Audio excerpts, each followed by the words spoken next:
Graça e paz da parte de Cristo Jesus. Queridos irmãos, nós estamos aqui em mais uma escola bíblica dominical. Queremos desde já agradecer a presença do irmão Gilson, que está hoje conosco, abrilhantando a escola bíblica e certamente rendendo graças a Deus por essa oportunidade de estarmos na Igreja de Deus para poder expor um pouco mais a sua palavra santa e bendita. Amém. Aqueles que estão nos assistindo, se porventura ainda não se inscreveu, faça isto, se inscreva, curta e também deixe o seu comentário.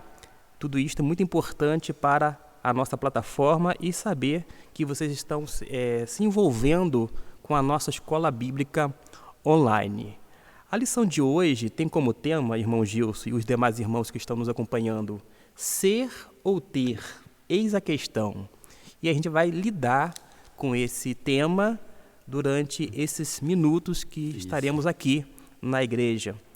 Antes disto, eu quero apenas fazer a leitura de Lucas, capítulo 17, versículo 20 e 21, que é o texto áureo, que nos diz assim: sendo Jesus interrogado pelos fariseus sobre quando viria o reino de Deus, respondeu-lhes: o reino de Deus não vem com aparência exterior, nem dirão, ei-lo aqui ou ei-lo ali, pois o reino de Deus está dentro de vós. Que Deus desde já abençoe essa palavra lida aos nossos corações e vamos orar, começando orando. Irmão Gilson, ore por nós, conosco, e que você em casa também feche os seus olhos e esteja elevando o seu pensamento aos céus. Oremos. Amado Deus, eterno Pai Celestial, nós somos imensamente gratos por essa grande oportunidade de estarmos aqui na Tua casa, nesse momento, neste local separado por Ti, para juntos, Pai querido, estarmos estudando, estarmos aprendendo, crescendo no conhecimento da Tua palavra, Pai. Sabemos que tudo vem do Senhor, Pai, nós não temos nada, tudo provém de Ti, do Teu Santo Espírito Santo. E nós queremos Te agradecer por mais um dia, por mais uma oportunidade, Pai, que o Senhor venha falar. A inspiração, ela não é nossa, a inspiração, ela vem do Senhor. Amém. O Senhor fala em nossos corações, para que possamos, dessa maneira, transmitir também aquelas pessoas que irão estar ouvindo esta palavra, que ela possa fazer guarida, guardar, consolar e fortalecer os corações de todo aquele que ouvir esses ensinamentos vindo do Senhor. Muito obrigado por tudo, Pai querido, que eu te peço e te agradeço desde já. No nome de Cristo Jesus. Amém. Amém. Vamos nesse momento, então, trabalhar essa questão, essa temática, né? Isso. Ser ou ter, eis a questão. Ser ou ter, eis a questão. Irmão Gilson, muita gente fala sobre que o importante não é ter, e sim ser. Mas parece-me, isso é uma provocação, logo de início, que a pessoa vale mais pelo que tem para alguns do que pelo que é. Mas como é que deve ser dentro do cristianismo? A gente tem que, vou dizer assim, estar com os olhos fitos na conta bancária da pessoa a qual nós relacionamos, ou realmente olhar para ele como um ser humano, o valor que está intrínseco no indivíduo? Como é que o irmão vê em relação a essa provocação? Tá bem, pastor, no nosso mundo de hoje, né, contemporâneo, né, porque os olhos, o foco está em ter, né? O foco hoje é em ter, não é em ser, né? E ao contrário disso, vem o cristianismo, vem Cristo, ao contrário, que é ser servo, né? Ser fiel ao Senhor, ser fiel a Cristo, ser fiel à Tua palavra, né? Essa é a questão. E a gente, assim, falar desse tópico logo de início, ser ou ter, a gente indo para o lado igual o autor aqui colocou, a riqueza, né? Esse ser envolve riqueza, né? E o Senhor fala assim: quão difícil é para os ricos entrar no reino de Deus. Mas por quê? Né? A gente tem essa questão, por quê? Sem dúvida, Cristo se referia realmente à riqueza, não é? Sim. Realmente era diretamente a riqueza, aquela questão econômica, né? Ele se referia a isso. Mas assim, será que a palavra de Cristo não se aplica também a outra riqueza ou a outra pobreza? E a gente pode aprofundar um pouco mais. Assim, um dos perigos de se ter muito dinheiro é que você pode ficar bem satisfeito, né? O dinheiro satisfaz a gente, a riqueza, o ter, manter a gente satisfeito. E o perigo dessa satisfação é que você não depende mais de Deus, né? Você tem essa questão, você não precisa de Deus, você coloca ali no seu ambiente confortável, e esse é o perigo. Mas agora também é claro que é certo que os dons naturais carregam em si um perigo similar também. Quero destacar esses 2 pontos, em ter dinheiro, mas também o perigo de você ter certos dons também. A questão do dom é você ser, assim, bem aceito, bem formado, você é uma pessoa inteligente, você é uma pessoa culta, você tem uma estabilidade, né? Você é bem reconhecido pela sociedade, olha aquele cara ali, ele é muito bom, né? E você, aquilo ali te agrada, não é? Aquela autoestima poderosa. Isso também é um perigo, porque isso também afasta também a sua dependência de Deus. Isso também, se a gente parar para analisar, pastor, é também um tipo de riqueza também. Sim. E isso também é perigoso também. Então, no nosso mundo hoje, esses 2 pontos, esses 2 tópicos, é bom a gente analisar essas 2 questões do ser e ter, né? Porque entre ter e não ter, é preferível ter. Exatamente. Agora, quando você troca essa questão pela sua essência, no fato de ser, deixa de ser, eu vou dizer assim, aí já começa a nossa dificuldade. Até por causa de que a Bíblia mesmo, ela não condena a riqueza em si. Exatamente, a gente tem que Mas abordar bem esse ponto. O amor ao dinheiro, né, é a raiz aí de todos os males. E, infelizmente, como o autor aqui coloca, na primeira fala, ele fala assim, nossa sociedade cultura a riqueza. Se chegar alguém com um carro do ano, preferencialmente importado, vou dizer assim, alguém que tem uma conta bancária alta, a tendência é fazer com que algumas pessoas fiquem no entorno para tentar, de alguma forma, digamos assim, ser beneficiado de alguma maneira. Que é pelo status, pela projeção que pode dar na sociedade, entre outras coisas. Mas parece-me que Jesus, essa também é minha impressão, me corrija se eu estiver errado, Jesus tem uma postura muito simples, porque ele é cheio de glória, e ele deixa lá a sua glória e ele assume essa forma humana, porém sem pecado, e ele não nasce no palacete. Olha só. Ele vem nascer e de uma forma muito simples e humilde. O que o irmão poderia ainda compartilhar dentro dessa questão vinculada a Jesus? Bom, a questão primeiramente é humildade, né? Essa é a palavra, humildade. Porque Jesus nasceu naquele lar humilde, pobre. A gente tem uma ideia que vai abranger a todos, vai abranger a toda a humanidade, né? Esse foco fica mais fácil, a pessoa humilde, a pessoa pobre, no caso de Jesus, Deus como sendo Deus, o propósito para que ele veio, né? Ao contrário, se ele nascesse num lugar de riqueza, seria mais difícil. Então, essa questão de pobreza tende a atender a toda a humanidade. Agora, a questão de humildade, a gente tem aqui um dos paradoxos da humildade, é que, ao contrário das outras virtudes, aqueles que realmente a têm, normalmente a gente não faz nem a menor ideia de que tem aquela humildade, né? Esse é um ponto importante. E um dos pontos em comuns nas palavras no ministério de Jesus, né, os pontos comuns que Jesus sempre abordou foi a humildade, né? E isso é importante, a humildade que os verdadeiros servos de Jesus devem aprender a ter, né? Olha o ponto importante, a humildade a gente deve aprender a ter. E como se aprende essa humildade? Como é que é esse mistério? Né? Aquela passagem que Jesus fala aprendei de mim que sou manso e humilde de coração, somente em Cristo.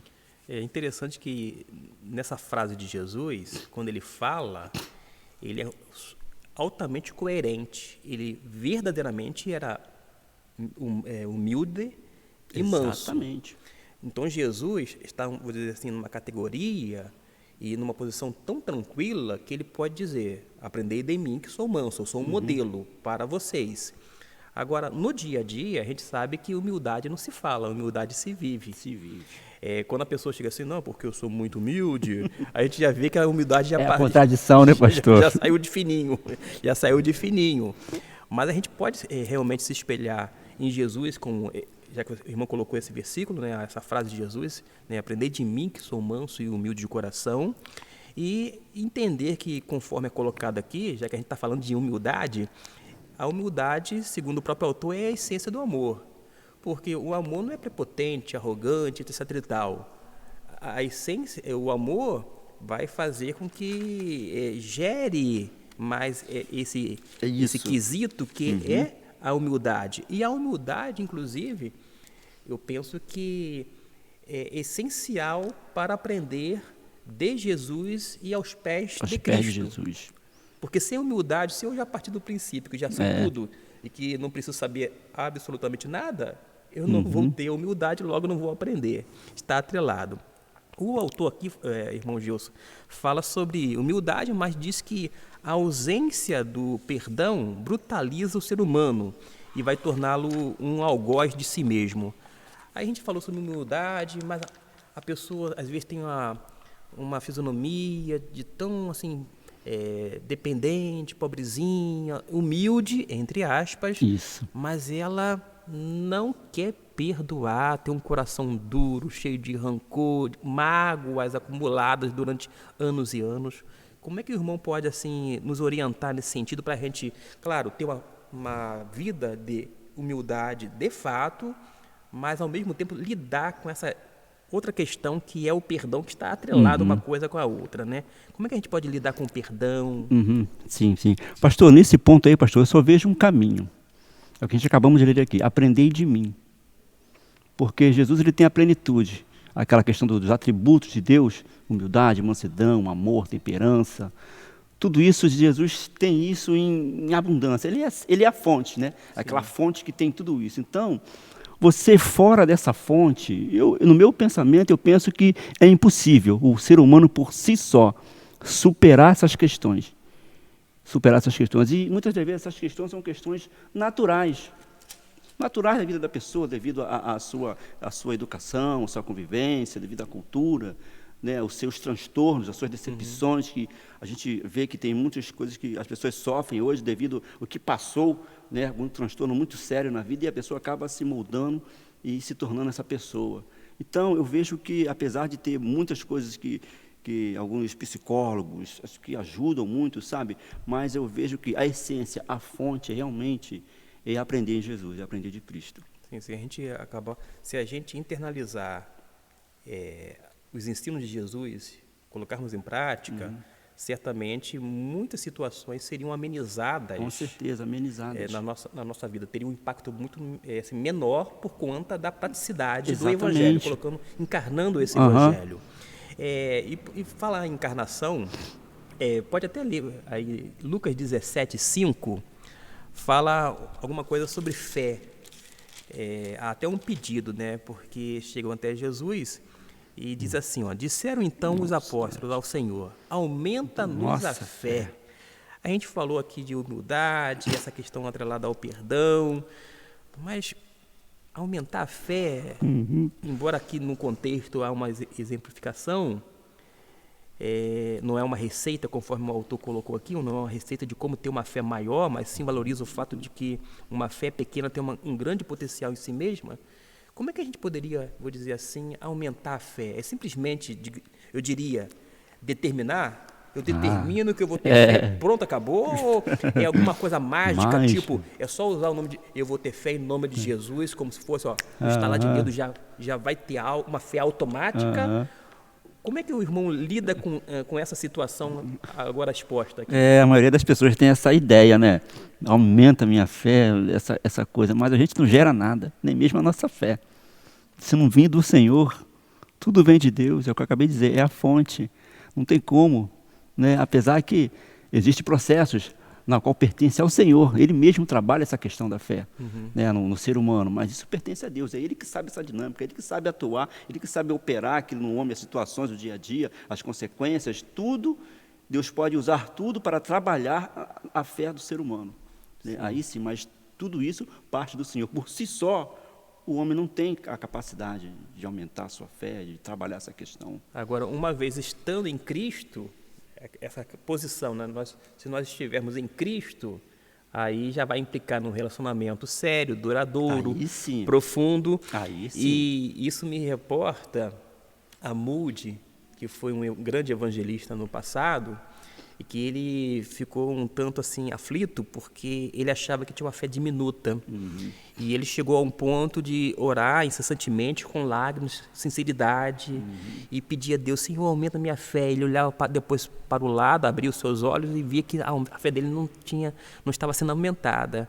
Mas ele disse, para resumir aqui, ele disse assim, mas eu percebi que à medida que eu ia lendo, ele orava, mas ia lendo as Escrituras, a minha fé aumentava, a minha fé robustecia, isto é, fortalecia. Não é algo mágico, não é verdade? Não é algo mágico, não é.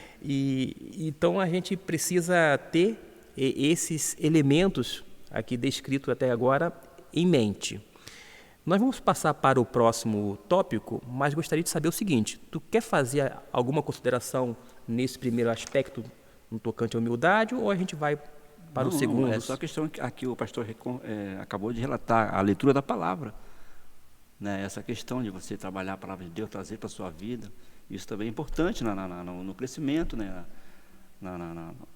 Robustar, né? a sua fé. Né? Só isso mesmo. Tá ok. O segundo tópico é sobre um reino diferente. É um reino diferente e que às vezes eu percebo que as pessoas querem apresentar um reino um tanto esquisito. Esse esquisito é da minha parte, tá? Colocando aqui aspas. Quando eu falo esquisito, porque Jesus, salvo engano, como leitor da Bíblia, disse que o meu reino não é deste mundo. E algumas pessoas querem apresentar Jesus triunfalista, um Jesus que vai implantar um império aqui na Terra. Gente, tem uma diferença enorme, gritante, entre o reino de Deus, o reino dos céus, e o império que algumas pessoas idealizam da parte de Deus, que Deus vai mandar de uma forma tão arbitrária, inclusive, porque afinal de contas ele é Deus, é soberano. Ora, Deus é soberano, mas ele não anula a minha personalidade, ele não nos obriga sequer a adorá-lo. Ele vem ao nosso encontro, se apresenta a nós nessa iniciativa, né, oferecendo a salvação através de Jesus Cristo, mas a gente observa que Jesus não coloca assim, ele não impõe algo a nós, porque ele deseja que a gente responda de uma forma positiva, mas, claro, de uma forma assim, voluntária e consciente ou deliberada da nossa parte. Mas como é que o irmão enxerga aqui, já que esse aspecto agora, um reino diferente, não estranho ou esquisito, como eu mencionei aqui, mas como é que o irmão leu, entendeu, como que o irmão pode passar aqui para os nossos ouvintes da nossa IBD? Tá. Sim, pastor. Primeiramente, tem assim, algumas versões, algumas traduções que diz assim, o reino está dentro de vós ou dentro de nós? Né? A gente abordar, assim, em rápidas palavras, a resposta à questão levantada pelos fariseus. Né? Aí, algumas versões estão assim, o reino está entre vós, né? Outras falam, está dentro de nós. Aí eu abordei aqui algumas pessoas têm tido algumas dificuldades em compreender essa frase de Jesus, né? Entre nós e vós. Mas assim, a ideia é entender que o que Jesus está dizendo era que o reino de Deus estava entre eles, né? Jesus se relacionando com os fariseus. Jesus estava ali entre eles, né? Então, o reino já estava entre eles. Mas assim, eu prefiro mais essa questão de dentro de nós, trazendo para os nossos dias. Né, o reino de Deus está dentro de nós. Né, é só esclarecer essa questão, esse primeiro tópico aqui, né, com relação a isso. Mas com relação ao entendimento do reino de Deus, aquele reino exterior, no qual os fariseus achavam que aquele reino poderoso, que ia vir guerrear, que o trono de Davi estava lá, e aquele rei, aquele Messias ia sentar naquele trono ali, um reino político, né? Dali, reino político. Aquele reino político. Né? E Jesus é totalmente ao oposto, né? Aquele reino interior, aquele reino que já vem de dentro. Né? Como eles iriam entender essa questão? Para os fariseus era muito difícil entender essa questão, mas para nós hoje, torna-se mais fácil esse entendimento. Nós temos a palavra de Deus pronta, nós podemos lê-la, entendê-la, que o reino de Deus está dentro de nós realmente. Né? A questão, pastor, é ver esse reino atuando nas igrejas, na vida de cada crente, como a pessoa vê esse agir do reino de Deus na nossa vida, no nosso dia a dia. E esse reino de Deus não é comida, bebida, mas tem muitos assim, elementos espirituais, não é verdade? E com relação a esse reino de Deus, apenas mais uma provocação, algumas pessoas têm colocado como se fosse um império, algo assim que é forçoso, digamos assim, que é imposto, melhor dizendo, né? A gente sabe que não é bem isto. até pelo que o irmão está falando aqui, e até corroborando, o reino de Deus também, ele é o domínio de Cristo em nossos corações. Nós somos súditos de Cristo Jesus. Exatamente. E se Cristo governa a nossa vida vai tomar um outro rumo. Quando fala outro rumo, não é um rumo diferente do Evangelho. Isso aí é o reino de Deus na prática, né? Na prática. Isso. E como que o irmão enxerga mais, assim, até ampliando um pouco o reino de Deus? Seja como esse domínio dentro do nosso coração, que vai ter reflexo no dia a dia, na igreja. Como que o irmão entende assim? Sim, a gente, assim, o reino de Deus, ele possui, assim, dois aspectos, né? Assim, o nosso aspecto presente, né, agora, e também o aspecto futuro. Futuro, né? No aspecto presente, o reino é essencialmente e de caráter espiritual. Sim. Né? Espiritual. E, assim, mas em seu aspecto futuro, na consumação dos séculos, o reino de Deus alcançará sua plenitude, né? E se manifestará de forma visível e gloriosa.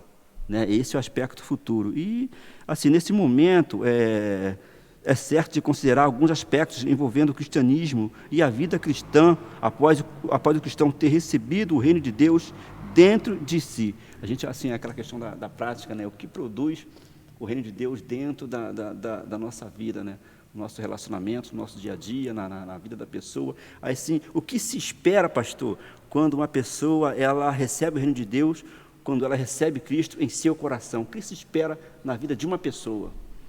E é interessante que o Paulo, ele esperava o seguinte, porque ele falava assim, aquele que é nova criatura, ele deve andar em novidade de vida, são coisas novas. Exatamente. E ele faz mais adiante, né, não um trocadilho, mas ele vai falar assim, ó, aquele que roubava, não roube mais, aquele que mentia, não mintas mais. Ou seja, se a gente tem algum pecado, vou dizer assim, de estimação, que, né, domesticamos, vivemos com ele um bom tempo, quando a gente concebe a ideia de que é um pecado, que ofende a Deus, prejudica o nosso relacionamento, quer com Deus, quer com as pessoas, ou com a igreja por sua vez, como extensão, a gente vai fazer o quê? A gente vai buscar a ajuda de Deus para abandonar e confessar. Então, tudo isso a partir, né, desse domínio de Cristo que vai exercendo um controle, não por força, por violência, mas através do convencimento do Espírito Santo de Deus que passa a habitar em nossos corações. E assim, aqueles que reconhecem a Cristo, assim, e colocam o seu reino dentro de si, assim, em certa medida, vai assim, se aperfeiçoando. Sim. Vai se aperfeiçoando. Aí a gente vai assim como assim, Cristo é perfeito. Né? Cristo é perfeito em amor, humildade, sabedoria, alegria, beleza, etc. E a gente vai, na medida, aos poucos, a gente vai pegando aquele mais parecido com Cristo, e é um ponto importante, pastor, porque Paulo sempre fala isso, os apóstolos sempre falam isso, que a gente precisa ser parecido com Cristo. Né, Deus olhar a gente e ver que estamos realmente parecidos com o Filho dele. Geralmente a gente costuma, assim, o nosso julgamento, né, a gente olha para uma pessoa, tipo assim, para um traficante, né, ele está lá naquela vida, ele mata, ele fuma, ele trafica, a gente olha, opa, nós estamos muito acima dele, muito diferente dele, né, muito diferente, mas a gente tem que tomar muito cuidado com isso, porque, assim, em determinado momento, aquela pessoa, na sua conversão, no seu arrependimento, ele pode se tornar muito mais parecido com Cristo do que eu, com a minha longa vida de cristianismo. Sim. Entendeu? Então, a gente tem que tomar esse cuidado. Então, o julgamento de Deus com relação ao ser humano é nós estarmos parecidos com o Filho dele. Não olhando o outro, mas se olhar para Cristo. Modelo Cristo, né? Ninguém mais, ninguém menos do que ele. O nosso modelo é Cristo, não é o outro ser humano. O modelo é Cristo. Porque seria até cômodo para mim, como crente em Jesus, me espelhar e ver uma pessoa que naquele momento está com a sua fé um tanto debilitada. Exatamente, e achar que eu sou o crente de verdade, padrão, mas quando eu poderia, não necessariamente ver um cristão mais operante na igreja para me espelhar, mas me voltar para a pessoa de Jesus. Aí, quando eu olho para a pessoa de Jesus como modelo, por mais que eu busque essa semelhança com ele, eu vou necessariamente reconhecer as minhas misérias espirituais. Olha só. Aí eu vou ter que dizer o Senhor, tenha misericórdia de mim, sou teu servo, eu quero fazer tua vontade, né? E pedindo, né, através de súplicas, um auxílio divino para que cada vez, né, eu venha me parecer mais e mais o evangelho, né, pastor? O evangelho é aquela compaixão, né? Aquela compaixão com as pessoas. E a religiosidade é aquela coisa de crítica, de julgar. Sim. Né? Então isso é perigoso também, né? Irmão Gilson, a gente está caminhando já para o final, é o terceiro tópico, pelo menos, né?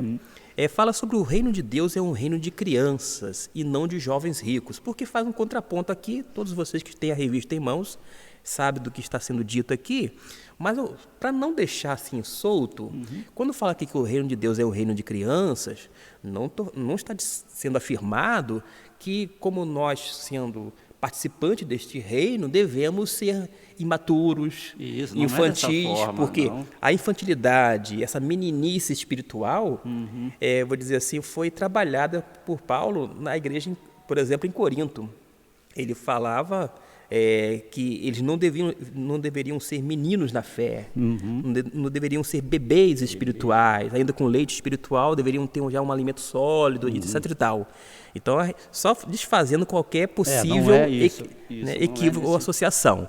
Agora, aqui o autor fala que todos os santos, no tópico 3 da revista, todos os santos de Deus devem se esforçar para viver como uma criança. Aí ele vai dizer, sua fé simples, sua dependência dos outros, sua indiferença da riqueza no mundo, sua despreocupação. Eu só me reporto um fato aqui. Eu vejo, vez ou outra, eu encontro crente falar assim, olha, quando eu me converti, eu era dizimista, eu ia nas igrejas sempre que possível, né? Estava sempre envolvido, eu frequentava a igreja, eu participava disso, daquilo outro. Quando me converti, depois entrou no marasmo. Mas como que o irmão pode ajudar esses participantes para que não tenham não apenas comportamentos imaturos, mas que venham ter um comportamento, vou dizer assim, firmado, algo constante, né? E não nesse exemplo, um exemplo negativo que eu mencionei aqui. Como que o irmão poderia nos auxiliar nesse sentido? Bom, assim, primeiramente, assim, só um tópico rápido com relação à criança, né? A criança, pastor, ela nessa questão de dependência, né? A criança, olha, analisa a criança, como ela é dependente de um pai, de um senhor, de um responsável, né? Como ela é dependente, e a criança, o pai corrige, o pai briga com ela, daqui a pouco a criança está sorrindo de novo, abraçando o pai. Olha esse comportamento, olha a comparação que aqui está fazendo com o cristão com uma criança. Se subordinar ao Senhor, não subordinar, mas ser obediente ao Senhor, né? E na sua correção, você está sempre voltado para o Senhor. Ela vai dar oferta, por exemplo, vai feliz da vida depositar a moedinha. Isso. Pode ter alguns crentes que, quando entrega sua oferta, faz questão de serem vistos, né? Vou dizer assim, porque o objetivo é aparecer e não necessariamente devolver aquilo que o Senhor lhe confiou. Exatamente. Ou seja, a atitude, né, que é algo interno, já é bem diferenciada, é simples, tem humildade, entre outras coisas. Mas essa questão que o pastor falou, sobre a carência, o homem precisar de Deus, né, ele não ele se sentir fraco, não é isso? O pastor comentou sobre a necessidade de estar buscando ao Senhor, de estar. É a questão você estar conectado à fonte, conectado a Cristo, né? Quando a gente falamos sobre o reino de Deus, né? Aquela questão dos atributos de Deus, daquela questão de você estar ali sendo tratado por Deus, sendo cuidado por Deus, quando você traz o reino para si, colocou o reino dentro de você, aí começa a operar, porque você, aquela questão de você deixar Deus agir, deixar Deus fazer, deixar Deus atuar. Deus ele não vai de forma alguma pegar e fazer, atuar, a não ser que você permita, a não ser que você deixe. Então o reino de Deus é essa questão, você deixar Deus agir, deixar Deus atuar na sua vida, para que você não desanime, para que você continue caminhando, continue olhando. E ter prioridade, né? Buscar primeiro o reino dos céus e as demais coisas serão acrescentadas. Não inverter a ordem também, não é isso? E isso é importante, essa questão de você buscar primeiro o reino dos céus. A gente faz parte também da nossa atividade na igreja, né? Olhar para as coisas do Senhor, voltar para as coisas do Senhor, mas também na nossa essência, no nosso comportamento, a justiça, né? A humildade, a mansidão, aquela pessoa que é arrogante, prepotente. Então, quando a gente fala do reino de Deus, o reino de Deus, ele quer tirar tudo isso aos poucos. Ele vai tirando isso de você. Sim. Não é só a prática de estar ali no reino de Deus, é aquela questão de você estar com o Pai. Não é aquela questão de você, muitas vezes a pessoa fica fraca na fé, não atua, está desanimada, automaticamente você pode estar trabalhando aquela questão que o filho mais velho, né, do pródigo, né, o filho mais velho estava trabalhando para o pai, mas ele não estava com o pai.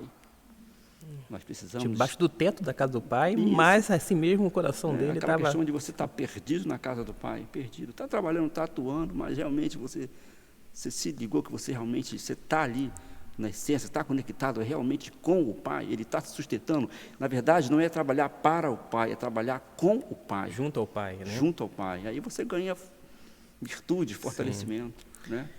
Vou trabalhar um outro aspecto aqui da revista, Para Guardar no Coração. Ele fala aqui na página 46, na parte A humildade nos conecta com Jesus e potencializa a nossa fé nele.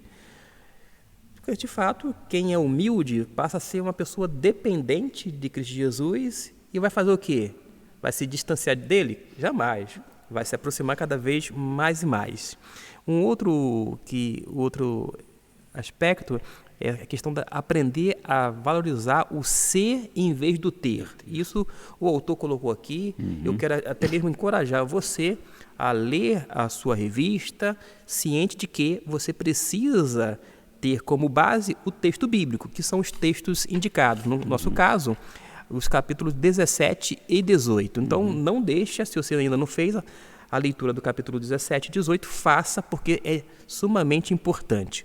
Eu quero deixar aqui, estamos agora caminhando para o final, vamos finalizar com uma oração, mas deixar que o irmão, nesses minutos finais, pontue algumas coisas que Deus colocou no seu coração, que você acha indispensável para aquele que está nos acompanhando, para então depois nós fazermos o desfecho, né? Tá bom? Tá.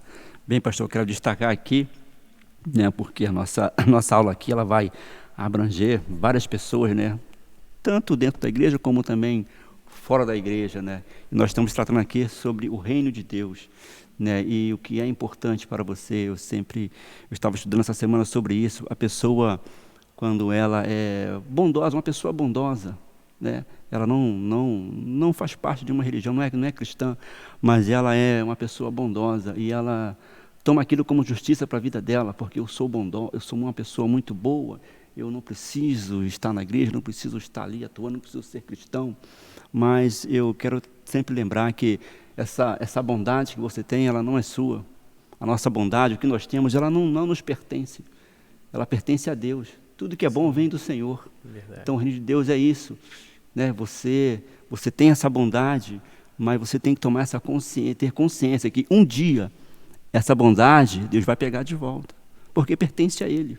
Então você tem uma chance de trazer o reino de Deus para dentro de você, para que essa bondade ela se torne uma coisa eterna.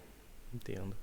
Eterna. E você também, a pessoa também que está ali dentro da igreja, mas é uma pessoa rancorosa, amargurada, ignorante, né, que ainda não deu liberdade do reino de Deus realmente entrar, ele não autorizou o Senhor quer uma autorização de fato. Deixe o reino de Deus entrar dentro de você, para que a partir daquele momento ali, Deus comece a tratar você. Não igualar você àquela pessoa boa que está fora do mundo, não é isso, porque a bondade vem de Deus.